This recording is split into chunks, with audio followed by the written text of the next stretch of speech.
everybody, thanks for coming in tonight. I want to stop and spend a little bit of time on the actual lettering process. So you guys know, you've been in the group for a month now. You know that I give you these downloads, and I will flip the screen here when we get to the table. But this would be your pattern pack. This one was just loaded into group. So what you would do is download that to your computer and print it out, and then you would be left with what looks like this. Then you can take that right to your wood piece. You can take this right to your wood piece, put it there, use some transfer paper in the back, trace it, and go right ahead and start lettering your letters. Easy, simple, download. You can work on a project right now. You do not need any skills. But part of this group is that I want you to have the tools to build your skills.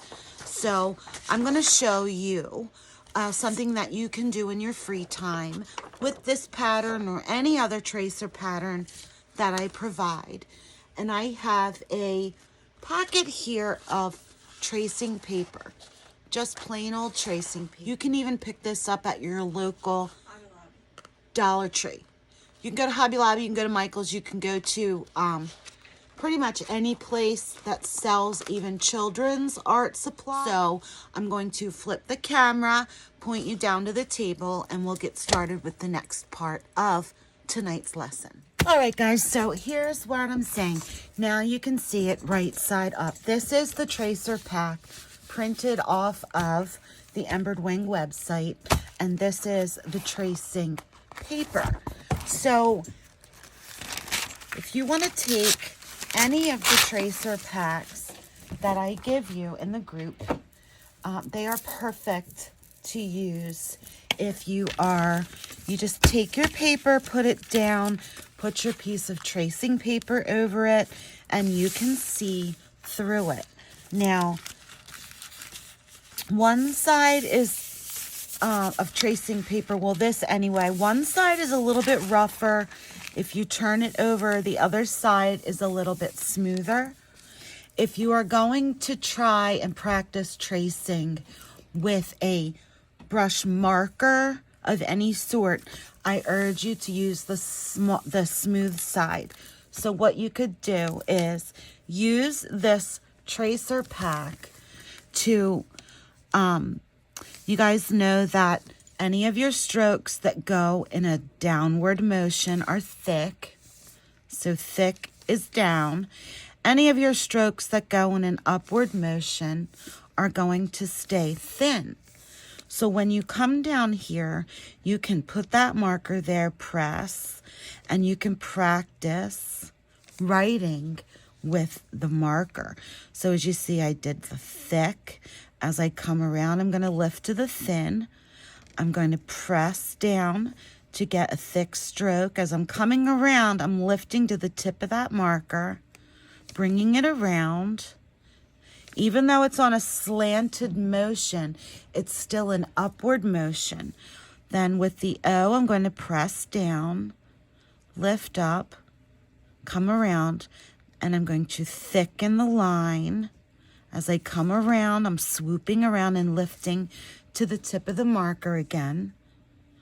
Pressing, lifting, pressing, lifting, pressing, coming down, pressing up. This tracer pattern to learn how to hand letter. The big thing is when you are working with the markers, building muscle memory is very important. The more that you practice and do a specific letter, the less thinking that you have to do about it.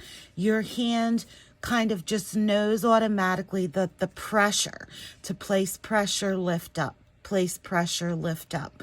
Your hand will learn that memory. It's like riding a bike. When you're going up a hill, your body knows to pedal faster.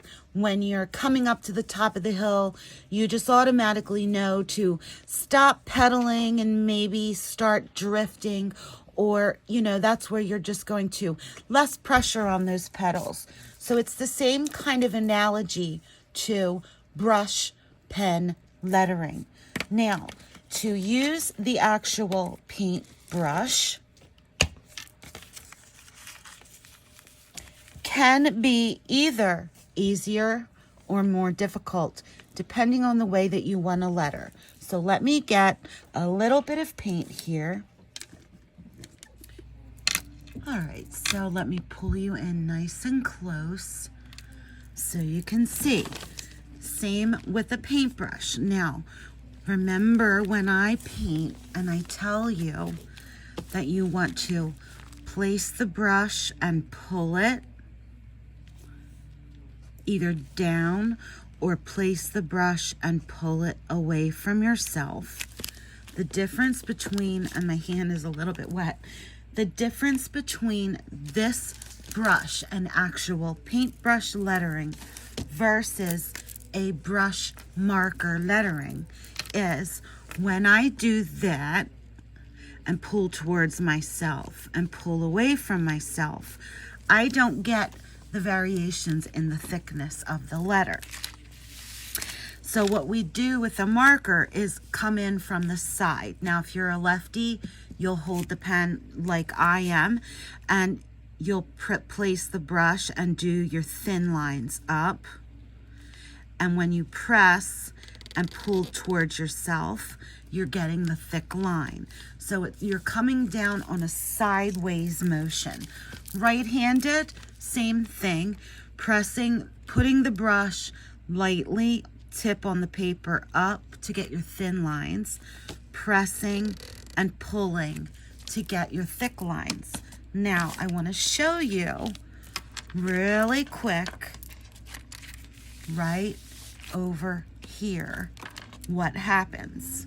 If I do that, these are the two differences between painting with an actual brush, lettering with an actual paintbrush, versus lettering with a marker.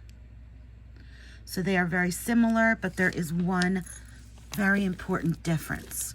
Again, if I come in just like I had done and put my brush here on the paper and pull down, I can get a decent, really thick line. But what is going to happen is if you look really close at the brushes, they will start to splay and you will get a very messy edge. So pull towards yourself or pull away from yourself. And the way you're going to get differences in the pressure is you're going to press firmly and pull for a thick line. You're going to place the tip and pull back with no pressure to get a thinner line. You can see through here the B. I'm going to place it here at the top. I'm going to press down and pull that brush back towards myself, pulling with pressure. When I get to the base, I'm going to lift completely up. Now, when I go to do the upstroke in the B, I'm going to just do a thinner line with less pressure. When I come around the tip of that B, I'm then going to press that brush down to get a thicker line and lifting back to the tip again. You see the difference there. Now I'm going to use the tip, come up and around,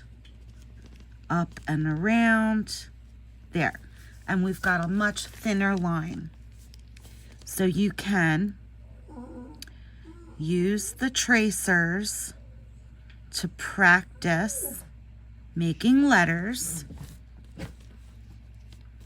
in the actual order of the stroke. Stop that.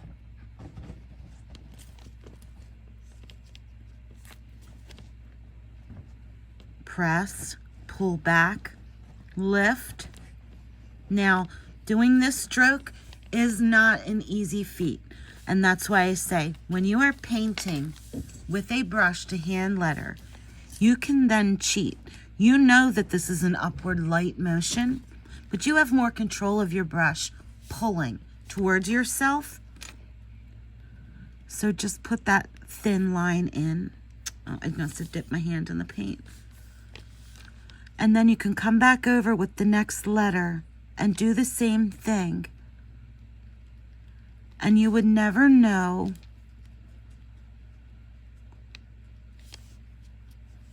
that you're kind of faking your way.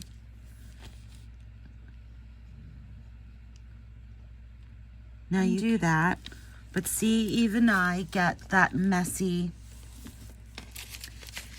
that messy stroke. That is one of the things that needs the most practice when you're working with a brush, is that transition. All right, we'll just come down here and we'll do the L. You can see the L, the I, the C. The bottoms of the letters all have that downward and then upward, downward, upward. So if you want to pick one stroke to practice and do over and over and over, that would be the stroke that I would say practice with. Press, thick, pulling down, lifting to the tip of that brush and coming around that corner. And I still did not get, I mean, it doesn't look bad, but it's not the best. It's not the best transition. So practice lifting that brush and rounding the corner. You can see where that looks better than that. It's almost like that. When I look at other people and they say, how can I make my lettering better? This is the number one thing that I wish I could get them to hear.